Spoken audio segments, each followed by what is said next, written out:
மகாநதி சீரியல்ல நிவின் யமுனாவை அரைஞ்ச விஷயம் தெரிஞ்சு சாரதாவும் குடும்ப ஆளுங்களும் நிவின் தம்பி ஏன் இப்படி பண்ணுச்சு, அது அந்த மாதிரி பண்ற ஆள் கிடையாது. யமுனா நீ இப்பதான் என்கிட்ட விஷயமே சொல்ற, நிவினோட அம்மாவும் உன்னை அடிப்பாங்கன்னு, இதெல்லாம் ஏன்டி என்கிட்ட சொல்ல அப்படின்னு கேக்குறாங்க. யமுனாவும் அம்மா அதெல்லாம் ஒரு விஷயம் கிடையாது, நிவினோட அம்மா பேசினாலும் நான் சமாளிச்சிருவேன், நான் ஏன் அவர் இப்படி கோவப்பட்டாருன்னு தெரியலமாங்கிறாங்க. கங்காவும் அவங்க அம்மா சாரதா கிட்ட அம்மா எனக்கு என்னவோ யமுனா மேலதான் சந்தேகமா இருக்கு, கொஞ்சம் ஜாஸ்தி வாய் பேசுறவ, நிவின் கிட்ட ஏதாவது ஏடா கூடமா பேசியிருப்பா, இந்த கோவத்துலதான் அவரும் அரைஞ்சிருப்பாரு, மத்தபடி ஒன்னும் இருக்காதுமாங்கிறாங்க. உங்க பேசுறதெல்லாம் கேட்டு இந்த யமுனாவும் சரி நான் கிளம்பி எங்க வீட்டுக்கு போறேன், ஏன் அடிச்சுங்க நானே அவர் போய் கேட்டுக்கிறேன்னு வீட்டுல இருந்து கிளம்புறப்போ குமரனே யமுனா இப்பவே லேட் ஆயிடுச்சுமா, நானே கொண்டு வந்து உன்னை வீட்டுல விடுறாரு, நிவினோட வீடு வரைக்கும் கொண்டு போய் டிராப் பண்றாரு. போனவரு யமுனா இறக்கி விட்டு யமுனா இங்க யாரும் கிடையாது, மனசுல ஏதோ இருக்குன்னு தெரியும், என்ன இருந்தாலும் என்கிட்ட சொல்லுமா, நிவின் யாரையும் இந்த மாதிரி கை நீட்டி அடிக்க மாட்டான், அவனே கோவப்பட்டு அடிச்சிருக்கானா, ரெண்டு பேருக்குள்ள ஏதோ பிரச்சனை ஓடுது, என்ன நீ என்கிட்ட சொல்லுமான்னு சொல்ல யமுனாவும் குமரன் கிட்ட ஆமா நான் இதை எப்படி உங்ககிட்ட சொல்றதுன்னு தெரியல, நீங்க நிவின் கிட்ட காவேரி விஷயத்துல இருந்து கொஞ்சம் தள்ளி இருக்கும்படி சொல்லுங்க, உங்களோட விஷயத்துல இவ தெளிட வேணாம், வீட்டுக்கு அவர் வந்ததுக்கு அப்புறம் கூட காவேரி கிட்ட மெசேஜ் பண்றாரு, போன்ல எல்லாம் பேசுறாரு, அது எனக்கு பிடிக்கல மாமா அப்படின்னு சொல்றாங்க. குமரனும் இதை கேட்டுட்டு ஐயோ நீ நினைக்கிற மாதிரி எல்லாம் கிடையாதுமா, உங்களுக்குள்ள இருந்தது எல்லாமே பழைய விஷயம், ரெண்டு பேரும் தனித்தனி வாழ்க்கை வாழறாங்க, இதாமா தப்பா புரிஞ்சிருக்க,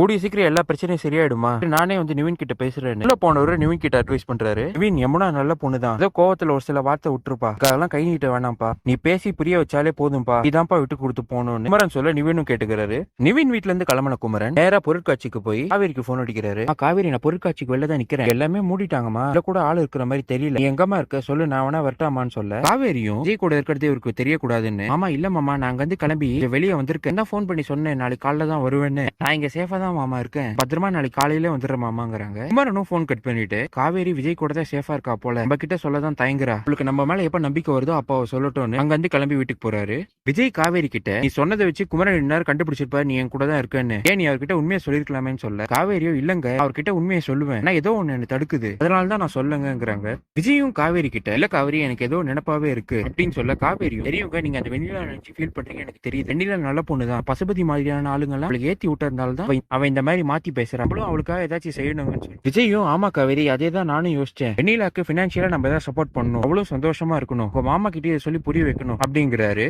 குமரன் வீட்டுக்கு போனதும் சாரதா அவர்கிட்ட மாப்பிள்ள என்ன நீங்க மட்டும் தான் வந்திருக்கீங்க காவேரி வரலையான்னு கேட்க, ஏன் அத்தை அவ எக்ஸிபிஷன்ல தான் இந்த வேலை செஞ்சுட்டு இருக்கா, நாளைக்கு யாரும் சீஃப் கெஸ்ட் எக்ஸிபிஷனுக்கு வராங்க, லைட்ஸ் போடுறது டெக்கரேஷன் பண்றதுன்னு இங்கே வேலை செஞ்சுட்டு இருக்கா, கூட இன்னும் நிறைய பேர் இருக்காங்க, இன்னும் பயம் வேணா எடுத்தா சேஃபா தான் இருக்கா, நாளைக்கு காலையில வந்துருவாத்துங்கிறாரு. அடுத்த நாள் வெண்ணிலாவும் அவளுடைய மாமாவும் பசுபதியை பாக்குறதுக்காக போறாங்க. கோவப்பட்ட வெண்ணிலா பசுபதியை பார்த்து எல்லாத்துக்கும் காரணம் நீங்க தான், நான் பாட்டு ஒழுங்கா விஜய் கூட சேர்ந்து வாழணும்னு ஆசைப்பட்டேன், நீங்க அவன் மேல பொய் கேஸ் போடுன்னு அதையும் கெடுத்து விட்டீங்க, உங்களால தான் எனக்கு விஜய் கிடைக்காம போனாங்கிற விஷயத்த சொல்ல வெண்ணிலா பேசுறது கேட்டு வெறுப்பான பசுபதி ஏச்சி வாய மூடு, பிரச்சனைக்கு எல்லாம் காரணமே நீ தான், உன்னை யார் காவேரி கூப்பிட்டான்னு அவகிட்ட போய் உண்மையெல்லாம் சொல்ல சொன்னது, நீ சொன்னதெல்லாம் அவ ரெக்கார்ட் பண்ணிட்டு போலீஸ் ஸ்டேஷன்ல காமிச்சு ரிலீஸ் பண்ணி கூட்டிட்டு போயிட்டா, எல்லாம் தப்பு பண்ணது நீ, ஆனா உனக்கு நல்லது செய்யணும்னு வந்த எங்களை மோசமானவங்கன்னு சொல்றியா அப்படின்னு பேசிக்கிட்டே வெண்ணிலா கூட சண்டை போடுறாரு. இதான் என் எபிசோட் நடந்தது.